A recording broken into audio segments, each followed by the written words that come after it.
بسم اللہ الرحمن الرحیم۔ السلام علیکم۔ بچوں میں اردو مطالعے کا شوق پیدا کرنے کے لیے ایک فرد واحد سعید احمد خان کی جو خدمات ہیں، کسی اور کو اتنا بڑا اعزاز نہ ملا ہوگا۔ آپ نے پہلا رسالہ جانباز چوتھی کلاس میں ہاتھ سے نکالا تھا اور اپنے ساتھیوں میں بانٹا تھا۔ اس کے بعد آپ 1945 میں باقاعدہ ماہنامہ تعلیم و تربیت کے مدیر مقرر ہوئے اور ساری عمر وہاں بتا دی۔ نہ صرف یہ کہ تعلیم و تربیت کے ذریعے بہتوں نے اردو پڑھنا اور اردو لکھنا سیکھی تھی، بلکہ ادارہ فیروز سنز کے تحت جتنے بھی ناول چھپتے تھے اس کی بھی ایڈیٹنگ یہی کرتے تھے۔ آپ کی خاص بات یہ تھی کہ آپ کا لکھنے کا انداز بہت اچھا تھا اور آپ سعید لفظ کے قلمی نام سے لکھا کرتے تھے، جو بہت ہی مقبول تھا۔ نومبر کے مہینے میں سن 2014 میں وہ ہم سے رخصت ہو گئے۔ سعید لفظ صاحب کی خوبصورت کہانیوں میں ایک کہانی شامل ہے، اجی لشتم پشتم واہ واہ۔ آئیے اس کہانی کو سنتے ہیں۔ جب ہم 7ویں جماعت میں فرسٹ ڈویژن پاس ہوئے تو صاحب بس مت پوچھو، دنیا بھر کی خوشیاں ہمارے گھر میں سمٹ آئیں۔ ابا جان اپنی گھنی مونچھوں میں ہونٹوں میں پھیلتی مسکراہٹ چھپانے کی لاکھ کوشش کرتے، مگر موتیوں جیسے صاف اور چمکدار دانت تھے کہ نکلے پڑتے تھے۔ امی جان کی خوشیوں کا تو کوئی ٹھکانہ ہی نہ تھا۔ ایک تو تھی ہی سکھ سفید کے ہاتھ لگائے میلی ہوں، اس پر خوشی کی لالی بس چہرے پر شفق پھوٹی پڑتی تھی۔ ہم سب دالان میں بیٹھے تھے، امی، ابا، ہم اور ہماری خالہ زاد بہن سیما۔ شرارت میں ہم سیر تو وہ خیر سے سوا سیر۔ بوا کریمن نے چلم بھر کر حقے پر رکھ دی۔ ابا جان نے پہلا کشی لگایا تھا کہ امی ہاتھ سے ناک دبا کر بولی، توبہ ناک سڑا دی تم نے، یہ موا حقہ کبھی پیچھا بھی چھوڑے گا؟ ہر وقت گڑ گڑ گڑ گڑ گڑ گڑ، دن بھر کھونکو کھونکو کھونکو۔ بڑوں کی دیکھا دیکھی بچے بری عادتیں سیکھتے ہیں۔ میرا بس چلے تو اس موئے حقوں کا حقہ پانی بند کر دوں۔ ہاں تو میں کہہ رہی تھی کہ بیٹا خیر سے امتحان میں پاس ہوا ہے، نہ کوئی مٹھائی نہ خوشی، دنیا کیا کہے گی؟ ابا جان بولے، آج کوئی نرالا تھوڑی پاس ہوا ہے، پہلے بھی تو پاس ہوتا رہا ہے ماشاءاللہ۔ امی ہاتھ ہلا کر بولی، پاس تو ہوتا ہے مگر پھٹ ڈیزن کبھی پاس نہیں ہوا۔ پھٹ ڈیزن سن کر ہماری تو ہنسی نکل گئی۔ سیما نے منہ میں دوپٹہ ٹھونس لیا اور ابا جان مسکرا کر بولے، پھٹ ڈیزن نہیں خدا کی بندی، فرسٹ ڈویژن۔ امی بولی، اے وہ پٹھوں کے فٹ، میں نے کون سا مڈل پاس کیا ہے، مجھے کیا پتا پھٹ ہوتا ہے کہ فٹ۔ ابا جان بولے، مڈل پاس کیا ہوتا تو آج یہ بچے کاہے کو ہنستے؟ آج ہی انگریزی کی پہلی کتاب منگوا لو، سعید سے 2 حرف روز پڑھ لیا کرنا۔ امی ہنس کر بولی، اے خاک ڈالو، اب بڑھاپے میں گٹ پٹ کرنے بیٹھوں گی۔ ہاں تو میں کہہ رہی تھی کہ خدا نے یہ خوشی کا موقع دیا ہے، کوئی چھوٹی موٹی دعوت ہی کر ڈالو، اسی بہانے 4 پیارے عزیز ہی اکٹھے ہو جائیں گے۔ ابا جان بولے، اچھا بھائی اچھا، کل شام سب کو بلا لو، کھانے کے بعد قوالی بھی ہوگی، جھنڈے خان اور منڈے خان قوالوں کو بلا لیں گے۔ ہم تالیاں بجا کر بولے، آہا ہا ہا۔ سیما خوشی سے ناچنے لگی۔ امی بولی، تو میں کریمن کے ہاتھ سب کو بلاوا بھیجے دیتی ہوں۔ برسات کے دن تھے مگر آسمان بالکل صاف تھا۔ کمرے چھوٹے چھوٹے سے تھے، اس لیے صحن میں شامیانے لگا دیے گئے۔ کھانے کے بعد تمام لوگ قرینے سے بیٹھ گئے تو جھنڈے خان منڈے خان نے ہارمونیم اور طبلے نکالے۔ ہمیں کہیں اور جگہ نہ ملی تو ہم نے کونے میں نارنگی کے پیڑ کے تلے ڈیرا لگایا۔ ہمارا لنگوٹیا یار سرمد بھی ہمارے ساتھ تھا۔ اس جگہ بالکل اندھیرا تھا، ہم تو سب کو دیکھ سکتے تھے مگر ہمیں کوئی نہیں دیکھ سکتا تھا۔ یہاں سے قوالوں کا فاصلہ مشکل سے 8-10 گز ہوگا۔ ایک تو جھنڈے خان منڈے خان کی صورت ہی منحوس تھی، دوسرے انہوں نے جو گانا شروع کیا وہ فارسی کا تھا، ہمارے خاک بھی پلے نہ پڑا۔ پھر مصیبت یہ کہ ایک ایک شعر کو 10-10 بار کہتے، شور زیادہ مچاتے اور گاتے کم۔ ان میں ایک بڈھا تبلچی بھی تھا، اس نے اتنے زور سے طبلے پر ہاتھ مارا کہ ہم اچھل پڑے۔ جھنڈے خان کانوں کو ہاتھ رکھ کر زور سے چیخے، اجی لشتم کے پشتم۔ منڈے خان جھوم کر دھاڑے، اجی واہ واہ۔ جھنڈے خان پھر زور سے ڈکرائے، اجی لشتم کے پشتم۔ اور تمام قوال کانوں پر ہاتھ رکھ کر بولے، اجی واہ واہ۔ غرض کے آدھے گھنٹے تک وہ یہی لشتم پشتم کرتے رہے۔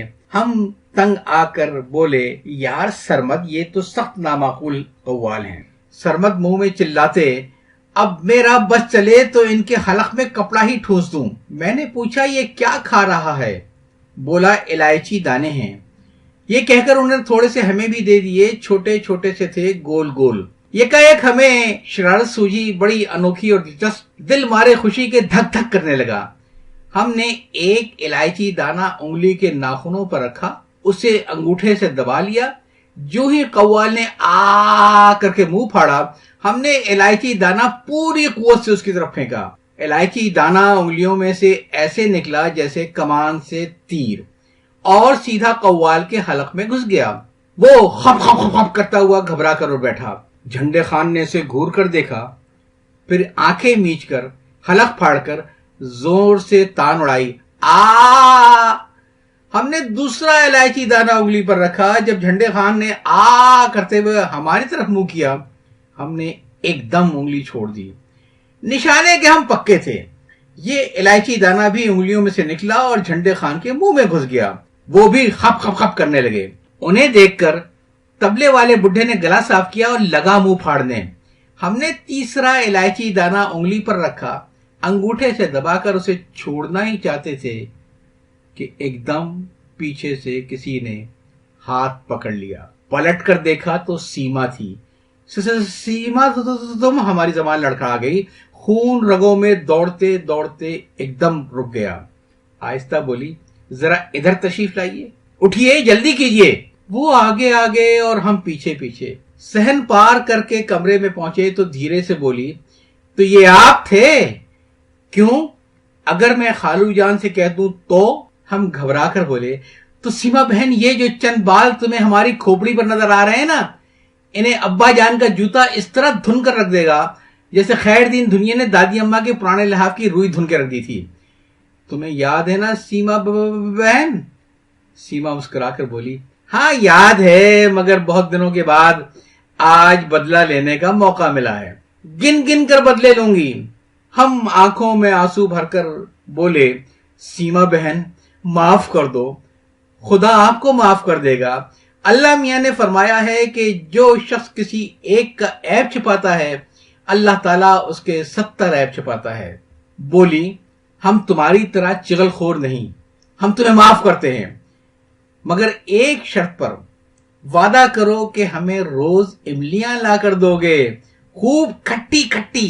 ہم نے ہاتھ جوڑ کر کہا، میں وعدہ کرتا ہوں سیما بہن، روز آپ کو املیاں لا کر دیا کروں گا، آپ کے حساب کے سوال بھی کر دیا کروں گا، عید بقرعید پر پیسے ملیں گے تو وہ بھی آپ کو دے دیا کروں گا، اور سیما بہن جب میں بڑا ہو جاؤں گا تو راوی کنارے آپ کے لیے ایک شاندار محل بنواؤں گا، اس میں کھٹی املیوں کا ایک عالی شان باغ لگواؤں گا، ہر درخت کے نیچے آم کے اچار کے مٹکے رکھے ہوں گے۔ سیما کے منہ میں پانی بھر آیا، وہ ہونٹوں پر زبان پھیرنے لگی۔ ہم بولے، تو اب میں جاؤں سیما بہن، پیاری بہن، ننھی بہن؟ بولی، ذرا ٹھہریے، تھوڑی سی سزا آپ کو ملنی چاہیے، بس ذرا سی۔ یہ کہہ کر انہوں نے سیدھا ہاتھ ٹھوڑی کے نیچے رکھا، دائیں ہاتھ کی کوہنی تلے بائیں ہاتھ کی ہتھیلی رکھی اور اس طرح جھومی جیسے کچھ سوچ رہی ہو۔ پھر ایک دم ڈانٹ کر بولی، کان پکڑو۔ ہم نے جھٹ سے کان پکڑ لیے۔ کیا کرتے؟ بولی، مرغا بنو۔ ہم فوراً مرغا بن گئے۔ بولی، ناک سے زمین پر لکیر کھینچو لمبی سی۔ ہم ایک دم سجدے میں گر پڑے اور ناک سے 1 گز لمبی لکیر زمین پر کھینچ دی۔ بولی، ٹھیک ہے، بس اب جاؤ۔ کیسی قوالی اور کہاں کا گانا۔ کمرے میں گھسے چٹکنی لگا کر سو گئے۔ صبح اتوار تھی، خوب گھوڑے بیچ کر سوئے۔ آنکھ کھلی تو دھوپ پھیل چکی تھی۔ 2-3 انگڑائیاں لی، سلیپر پہنے اور غسل خانے کی طرف چلے۔ راستے میں ابا جان کا کمرہ تھا۔ جب ہم کمرے کے پاس سے گزرے تو اندر سے آواز آئی، سعید صاحب۔ ایسا لگا جیسے زمین نے پیر پکڑ لیے ہوں، قدم نہ آگے اٹھتے تھے نہ پیچھے۔ اتنے میں پھر آواز آئی، سعید صاحب سنا نہیں آپ نے؟ ہم نے ہونٹوں پر زبان پھیری اور بڑی مشکل سے اٹک اٹک کر بولے، بجان، کیا آپ نے مجھے بلایا؟ آواز آئی، جی ہاں میں نے ہی آپ کو بلایا ہے، ذرا اندر تشریف لائیے۔ ڈرتے ڈرتے لرزتے کانپتے اندر گئے۔ ابا جان کے چہرے کے سامنے اخبار تھا۔ انہوں نے اخبار کا ورق الٹا اور بولے، یہ رات آپ نے کیا حرکت کی تھی میاں صاحب زادے؟ ہمارا یہ حال کہ کاٹو تو لہو بدن میں نہیں، سوچتے تھے کہ زمین پھٹ جائے اور اس میں سما جائیں، چپ چاپ سر جھکائے کھڑے رہے۔ ابا جان نے اخبار میز پر رکھ دیا، اینک ماتھے پر کر کے بولے، بیٹا تم نے سمجھا کہ تم جو کچھ کر رہے ہو مذاق ہے، مگر ناسمجھی میں تم نے یہ نہ سمجھ پائے کہ بعض مذاق بہت خطرناک ہوتے ہیں۔ فرض کرو تمہارا الائچی دانہ منہ میں جانے کے بجائے قوال کی آنکھ میں لگ جاتا، اس کی آنکھ پھوٹ جاتی، تمہارا تو مذاق ہو جاتا، اس غریب کو ہمیشہ کے لیے اپنی آنکھ سے محروم ہونا پڑتا۔ اتنا کہہ کر وہ آگے کو جھکے، ایک ایک لفظ تول کر بولے، بیٹا جو بچہ شرارت نہ کرے وہ بچہ نہیں ہوتا، فرشتہ یا ولی اللہ ہوتا ہے، مگر ہر چیز کی ایک حد ہوتی ہے۔ ایسی شرارت جس سے دوسروں کو نقصان پہنچے یا ان کا دل دکھے شرارت نہیں، شیطانی ہے، اور شیطانی کرنا شیطان کا کام ہے، انسان کا نہیں۔ ہم شرمندہ ہو کر بولے، ابا جان اصل میں شیطان نے مجھے بہکا دیا تھا۔ بولے، ہاں ہاں ہم بھی یہی سمجھے تھے، بھلا یہ کبھی ہو سکتا ہے کہ تم جیسا سمجھدار اور عقلمند بچہ ایسی ناسمجھی کی باتیں کرے؟ ہمیں امید ہے کہ آئندہ تم ایسی بری حرکت نہیں کرو گے۔ ہم جلدی سے بولے، میں وعدہ کرتا ہوں ابا جان۔ خوش ہو کر بولے، شاباش، جیتے رہو، اب جاؤ جا کر نہاؤ، ناشتہ کرو، پھر ہمارے پاس آنا، کیرم کھیلیں گے، سیما کو بھی لیتے آنا۔ ہم منہ لٹکائے باہر نکلے۔ دالان میں سیما دوپٹہ منہ میں ٹھونسے ہنس رہی تھی۔ ہمارے تن بدن میں آگ سی لگ گئی، مٹھیاں بھیج کر دانت پیس کر آگے بڑھے تو بولی، خالو جان دیکھیے دیکھیے۔ تو یہ تو تھی سعید لخت صاحب کی تحریر، اجی لشتم پشتم واہ واہ۔ یاد چاہتا ہوں، اللہ حافظ۔